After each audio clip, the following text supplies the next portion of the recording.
30 ఏళ్ళు చాలామంది దృష్టిలో కేవలం ఇది ఒక నెంబర్. కానీ మీ శరీరం దృష్టిలో ఇది ఒక అలారం. నిన్నటి వరకు మీరు ఏది తిన్నా అరిగిపోయేది. ఎంత పని చేసినా అలసట వచ్చేది కాదు. కానీ ఇప్పుడు అలా కాదు. రాత్రి సరిగ్గా నిద్ర ఉండదు. ఉదయం లేవగానే ఒళ్ళు నొప్పులు, అకారణంగా కోపం, చిరాకు వస్తాయి. అసలు ఏం జరుగుతుంది? మన బాడీ రిపేర్ మోడ్‌లోకి వెళుతుందా? లేక మనం ముసలివాళ్ళం అయిపోతున్నామా అనే అనుమానం వస్తుంది. అసలు నిజం ఏమిటంటే మీ బాడీ మిమ్మల్ని ఒక్కటే అడుగుతుంది. నాకు అందాల్సిన ఇంధనం ఎక్కడా అని. 40 ఏళ్ల తర్వాత మనం తినే ఆహారం కంటే మన బాడీ దేన్ని వాడుకుంటుంది అని ముఖ్యం. అసలు సైన్స్ ప్రకారం ఈ వయస్సులో 3 విటమిన్లు మీ జీవితాన్ని మలుపు తిప్పుస్తాయి.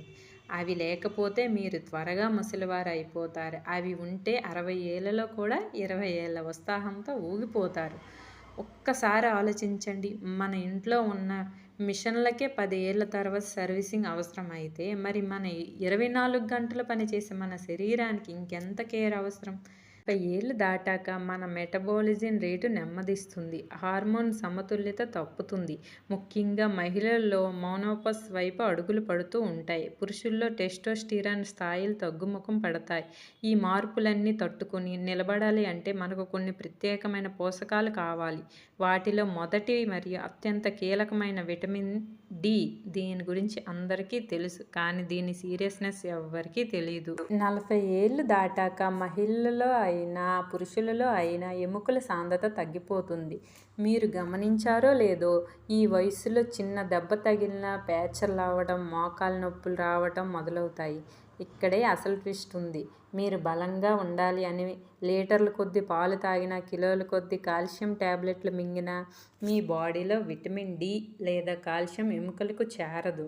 అది రక్తంలో ప్రవహించి కిడ్నీల్లో పేరుకుపోయి రాళ్లుగా మారుతుంది. అంటే మీరు తీసుకున్న కాల్షియం ఎముకలకు బలాన్ని ఇవ్వాల్సింది కాదు కదా, అది కిడ్నీల్లో సమస్యలను తెచ్చిపెడుతుంది. అందుకే విటమిన్ డి గేట్ కీపర్ అంటారు దీన్ని. అంటే ఇది ఉంటేనే కాల్షియంకి ఎముకలలోనికి ఎంట్రీ దొరుకుతుంది. ఇది లోపిస్తే ఎముకల లోపల గుల్లగా బారి దీన్ని ఆస్టియోపోరోసిస్ అంటారు.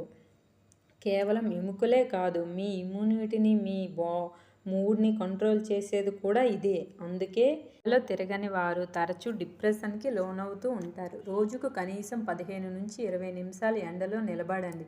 ఇది ప్రకృతి ఉచితంగా ఇచ్చే అమృతం. ఒకవేళ మీ లైఫ్ స్టైల్ అది సాధ్యం కాకపోతే నిర్లక్ష్యం చేయొద్దు. డాక్టర్ సహాయంతో సప్లిమెంట్ తీసుకోండి. ఇది మీ ప్రాణం కాపాడే పెట్టుబడి. ఇక రెండోది, మనల్ని యవ్వనంగా ఉంచే విటమిన్ సి.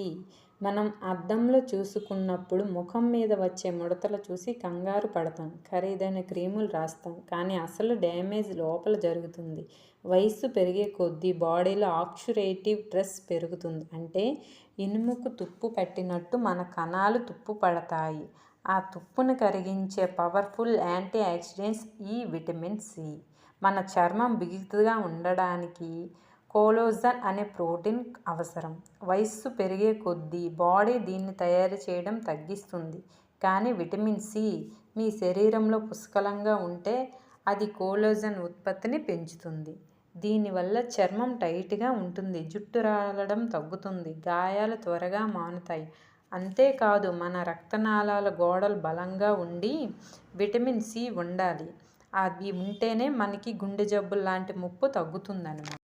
దీనికోసం మీరు వేల రూపాయలు ఖర్చు చేయడం అవసరం లేదు. రోజుకు ఒక ఉసిరికాయ లేదా నిమ్మకాయ తింటే చాలు. ప్రకృతిలో దొరికిన అత్యంత